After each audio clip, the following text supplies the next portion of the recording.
Fala galera, tudo certo? Passando aqui rapidinho, só para pedir para vocês aí o like e para se inscrever no nosso canal, que isso ajuda muito a produção do nosso conteúdo, beleza? Valeu, espero que gostem aí do vídeo. Fala galera, tudo certo com vocês? Mais um vídeo aqui no canal. E hoje, seleção brasileira, né? Pois é, ninguém aguenta mais. Mas a gente quis ver, né? Depois que o Rafinha foi no podcast do Romário e falou que ia bater neles, dentro e fora de campo. Porrada neles, disse Rafinha. E não só não teve porrada dentro de campo, como também não teve porrada fora de campo. Na verdade, o único tipo de contato fora de campo que aconteceu foi o Dibu Martinez na saída do intervalo, dando um tranco de propósito no Rafinha. E aí todo mundo da Argentina dando um tapinha na cabeça dele, todo mundo tirando um sarro dele e ele saindo com o rabo entre as pernas, porque o Brasil estava sendo humilhado dentro de campo. Assim começa o vídeo, mais uma vez, a seleção passando vergonha.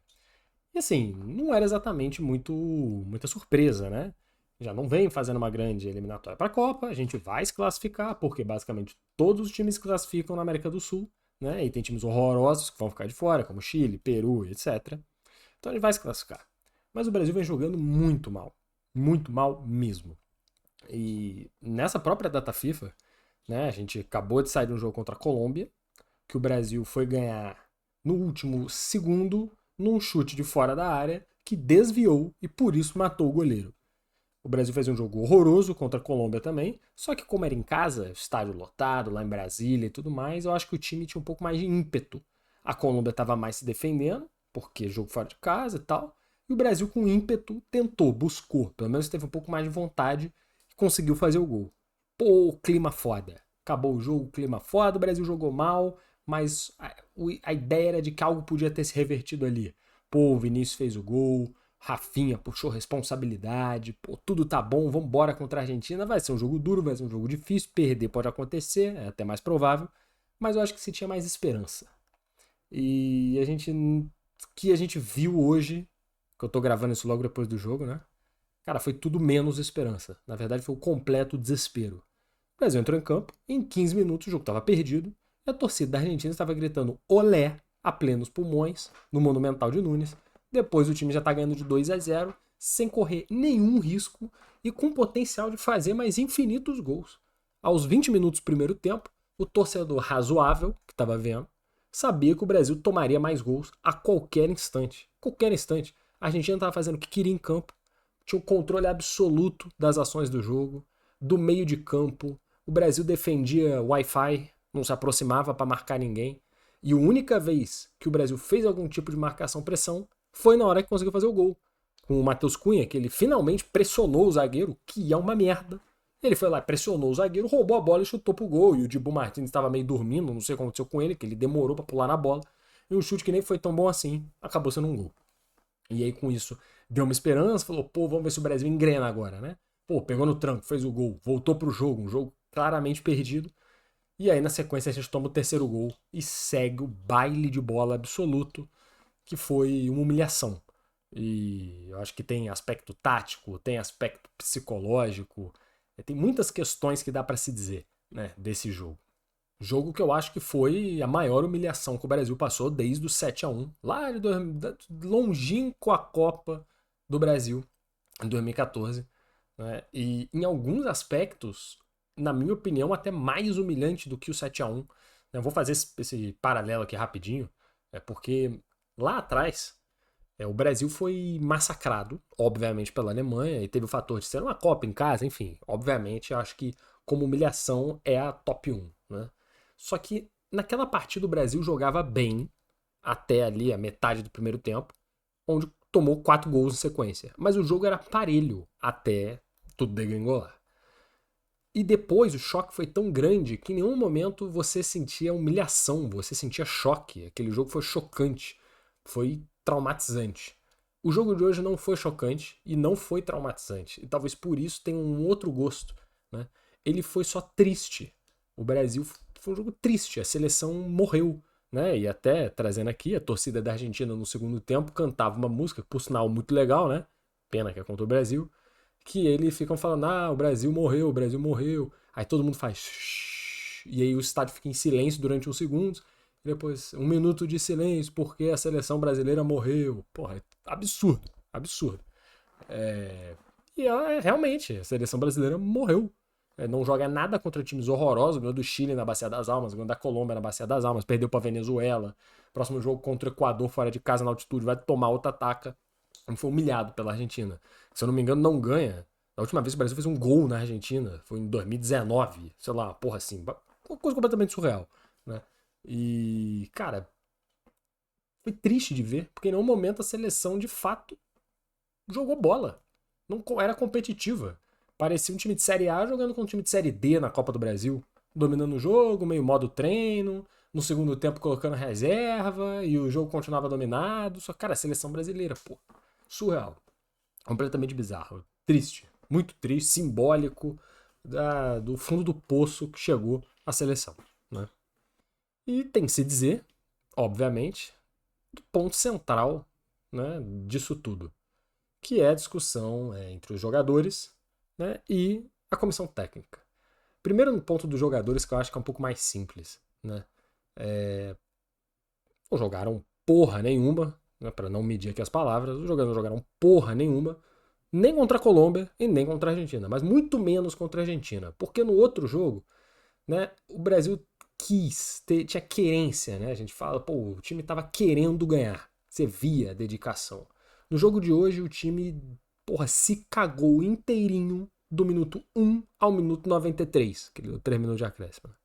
O time tava cagado em campo, todos os jogadores. Quem começou de titular, quem entrou de reserva. Então, pô, o Bento fez algumas boas defesas, mas, porra, errou várias saídas de gol, mal posicionado, claramente nervoso. E a culpa também não é bem dele, né? O cara é o terceiro goleiro da seleção, talvez quarto, quinto, enfim, não tá na rotação para jogar. Teve que entrar num jogo decisivo, brutal, e não conseguiu. Marquinhos, fraco como líder, ele é um cara que parece gente boa, um cara muito decente, um bom jogador, mas o Brasil precisa de um capitão mais forte em campo, que consiga trazer esse time de volta, principalmente quando as coisas não estão bem. Quando tá tudo bem, aí beleza, até eu sou capitão de seleção. A questão é você conseguir trazer o lado psicológico dos seus companheiros dentro do campo, porque essa é uma das funções do capitão. O Marquinhos não tem isso.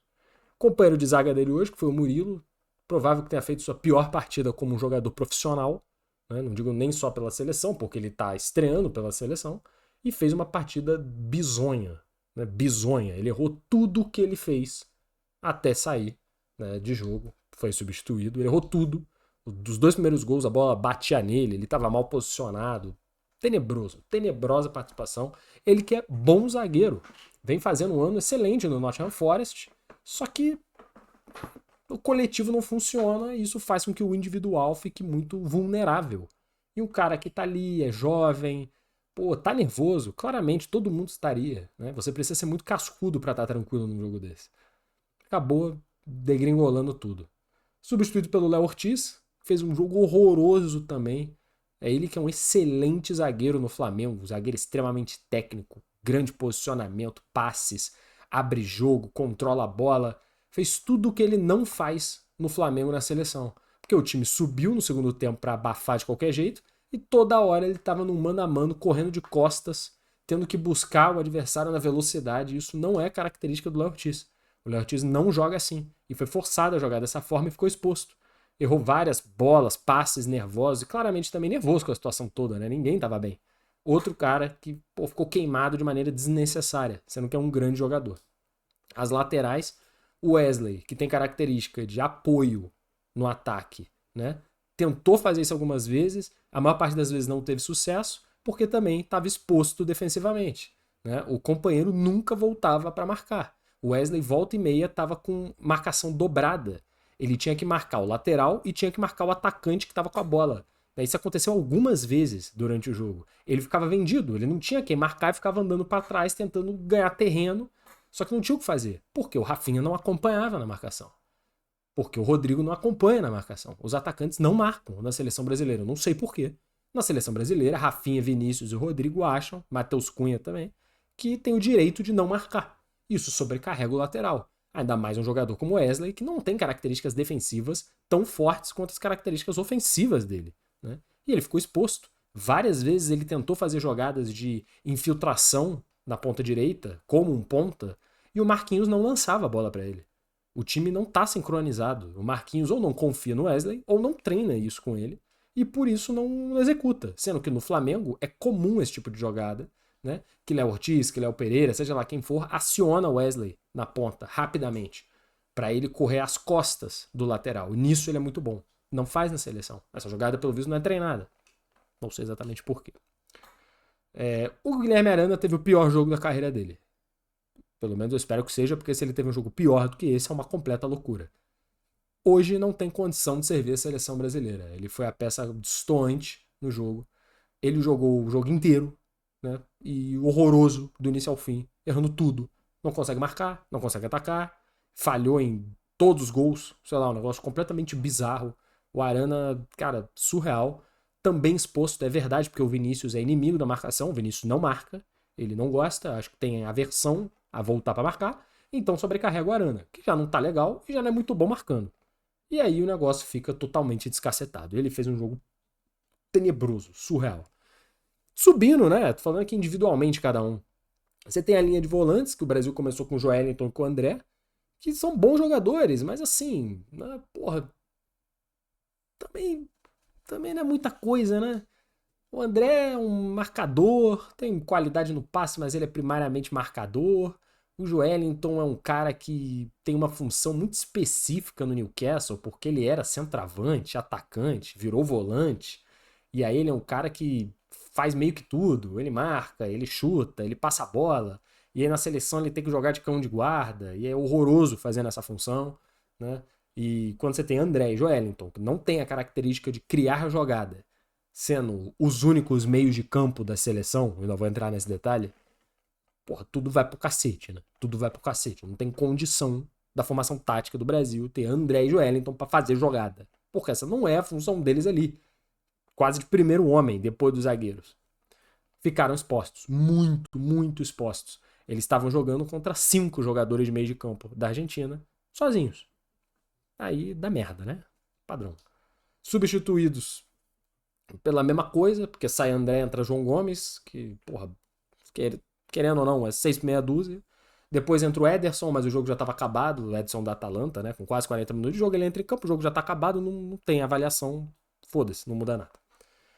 O Brasil não tem meio de campo, né? Porque decidiram não levar o Andreas Pereira, porque o Paquetá não foi convocado pelas questões das apostas e tal. E o Neymar tá lesionado, o Gerson se lesionou, o Brasil não tem meio de campo. O Bruno Guimarães está suspenso, não tem ninguém que saiba pegar a bola da linha de defesa e colocar no pé do atacante para ele fazer o gol, né? Então o Brasil jogou com o Rodrigo, supostamente ali pelo meio, ou o Rafinha, enfim, os dois ali. O Rafinha e o Vinícius, e o Matheus Cunha mais na frente, jogando quase como um centroavante.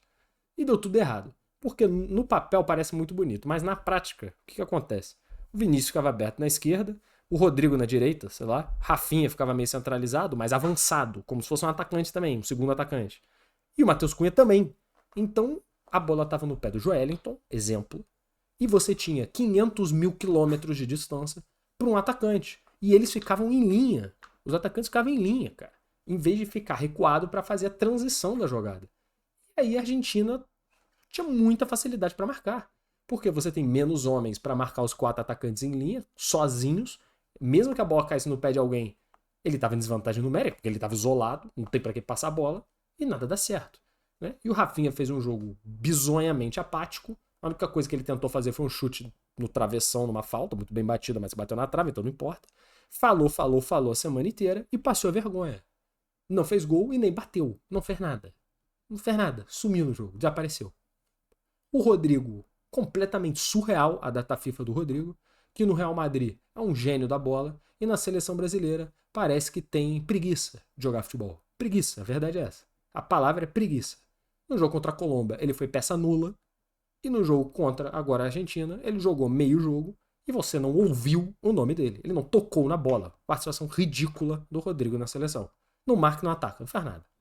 E o Vinícius Júnior tá sozinho. Ele teve algumas jogadas, conseguiu alguns dribles, mas sempre era ele contra 2, ele contra 3, ele contra 4. E aí ele tinha que tentar fazer mágica. E aí não dá, né? Não dá, ele não é mágico. Ele é um excelente jogador. Mas no 1 contra 1, ele provavelmente vai ter vantagem. Se toda hora o Vinícius está no contra 2 e não tem ninguém livre por causa disso, tem algo errado. E ele nunca vai fazer nada. Que é o que aconteceu também hoje. Então, também não volta para marcar, não conseguia driblar e criar oportunidades no ataque. Passou em branco. E o Matheus Cunha foi o único que de fato tentou alguma coisa, ele fez uma pressão, fez o gol, beleza. E tentou jogar, mas a bola não chega no cara. Ele tá numa posição de centroavante, a bola não chega no cara. Depois entrou o Endrick, que também foi jogado aos leões, porque ele foi colocado numa posição completamente solto, centralizado. E era lançamento pro Endrick contra dois caras dobro o tamanho dele. Porra, impossível dele conseguir fazer qualquer coisa. Então, todo mundo que entrou foi jogado aos leões. Savinho entrou também no fim. Porra, não sei pra fazer o quê, sabe? Então, assim, muito complicado, cara. Muito complicado. Individualmente todo mundo foi mal. Só que o grande problema é o problema coletivo, né? E aí eu vou até trazer uma imagem aqui para representar isso que eu vou falar. Para eu falar da comissão técnica, né? Vamos lá. Esse frame é um frame que para mim é muito importante.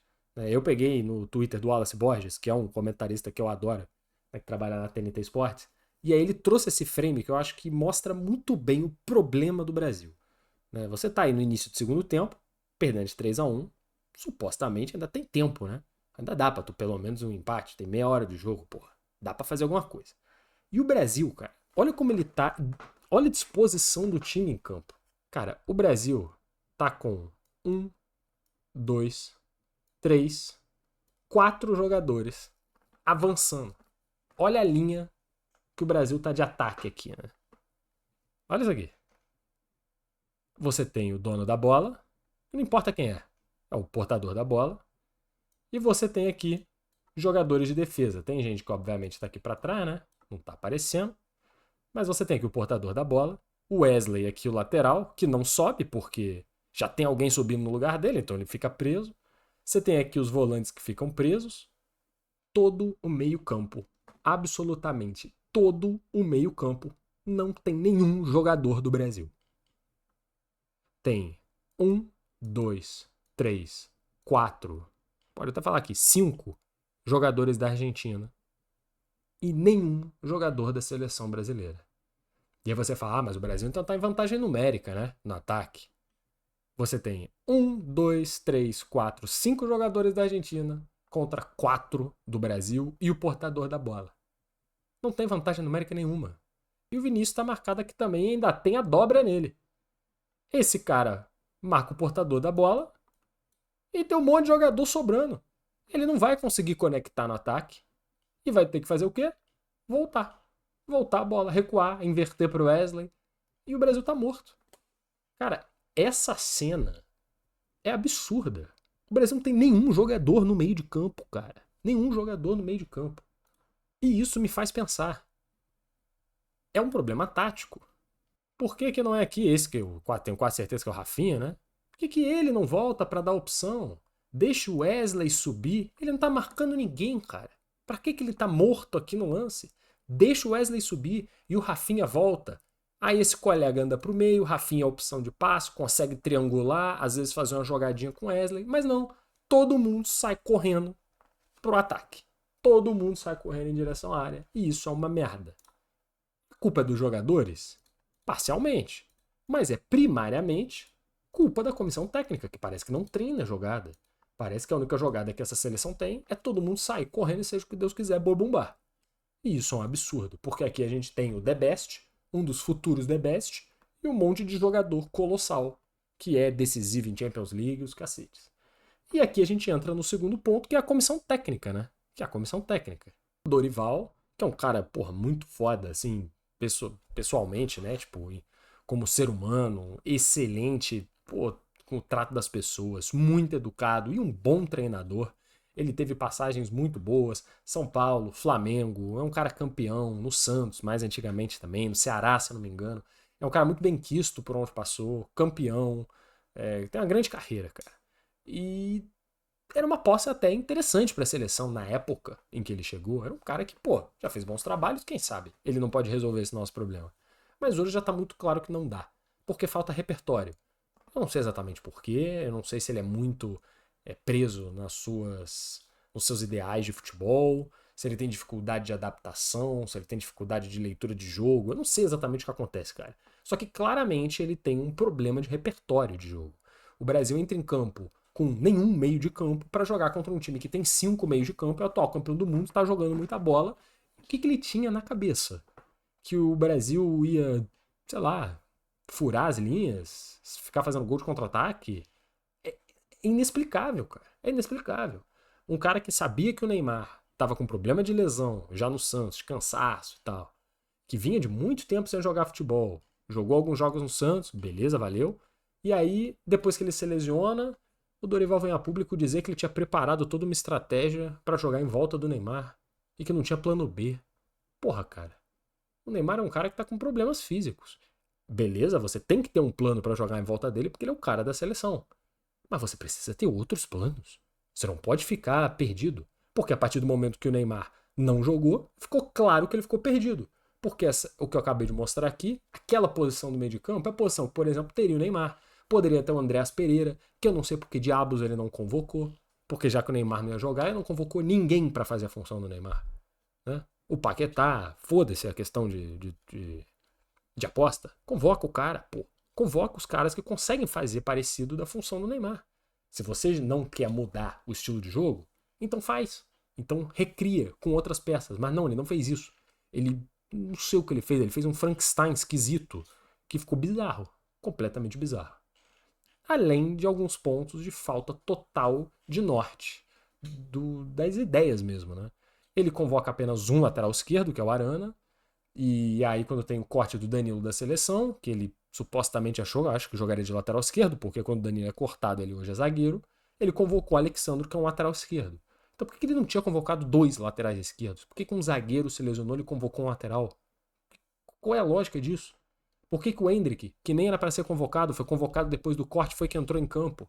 E jogadores que já estavam na lista anterior não entraram em campo? Qual é a lógica disso? Parece que não tem nenhuma. Não tem nenhuma. Jogadores que estão voando, não jogam. Jogadores que, porra, não jogam, não estão bem, entra em campo. Todo mundo parece que não treina, cara. Não existe mudança. O Brasil joga mal, na partida seguinte ele joga igual.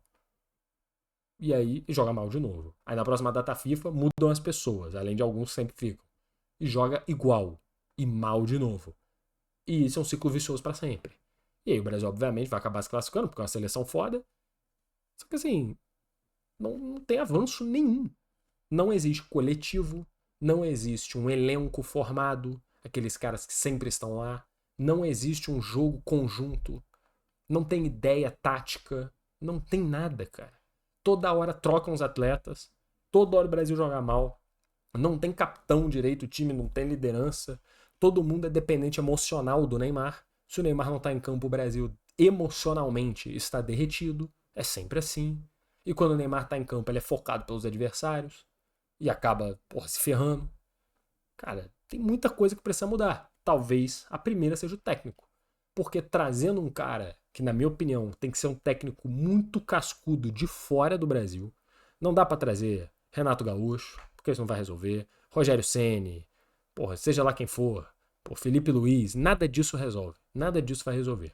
O Brasil precisa de um cara diferente. Precisa trazer um Jorge Jesus, precisa trazer um Mourinho, precisa trazer um Ancelotti, precisa trazer caras pesados que jogam com jogadores pesados e que não vão ter medo de fazer o que eles querem. O cara joga assim, toma, 4-4-3, foda-se. Ah, mas como é que vai encaixar Vinícius, Rodrigo, Rafinha e Neymar? Não vai. Tem 3 posições, 4 jogadores, alguém vai ficar de fora, é banco, ponto. Acabou. Sabe, tem que ter convicção tática, convicção no trabalho. Esse acho que é o primeiro ponto. Porque nos últimos anos a gente vem de uma sequência de técnicos reféns. Fernando Diniz, Dorival, Ramon, todos eles são menores do que os jogadores que eles comandam. Eles são reféns dos jogadores. É obrigação ter em campo Vinícius, Neymar, Rodrigo, Paquetá, Marquinhos, todo mundo. Pô, é obrigação todo mundo jogar. Porra, mas o cara não joga assim, ele tem um outro sistema de jogo. Foda-se, é obrigação, todo mundo tem que estar em campo, faz acontecer. Tem que vir um cara que vai chegar e falar: não é bem assim. Vocês me trouxeram porque eu sou foda, eu jogo assim, é assim que vai ser. Tu quer jogar, tu tem que ser bom pra ser o titular.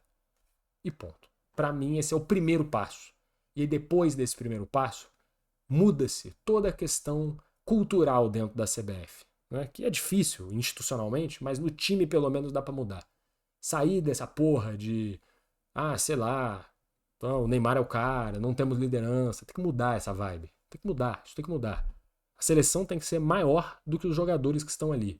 Como a Argentina, por exemplo, hoje é. Os jogadores se doam pela seleção de uma forma inacreditável, pô. Todos eles coletivamente são muita coisa. Individualmente, ali não são ninguém. Eles são o coletivo. Obviamente que a carreira deles é foda também, mas não é isso que eu tô querendo dizer. As peças, eles são só engrenagens ali dentro. O coletivo é o que eles querem girar. No Brasil, tem um monte de peça que quer se sobressair às outras. E você tem que ser a engrenagem da máquina, que é a seleção. Talvez trazendo um técnico pesado que consiga impor uma cultura diferente ali dentro, as coisas aconteçam. Ou então também já, porra, liga o foda-se, contrato Renato Gaúcho, ou põe pra ele fazer treino na praia, né? Seleção passar a treinar na praia de Copacabana e vai pro jogo bêbada. E sei lá, que também às vezes resolve, né? Brasil também, sei lá, já tô por aqui também com a seleção, só dá tristeza e desgraça, merda. Mas é isso. Fica aí a análise, a revolta com esta merda que é a seleção brasileira. Eu espero que as coisas melhorem, pelo menos mais perto da Copa. E deixem o Felipe Luiz em paz, hein? Deixem o Felipe Luiz em paz, que o meu Flamengo precisa de paz. Um abraço e até o próximo vídeo.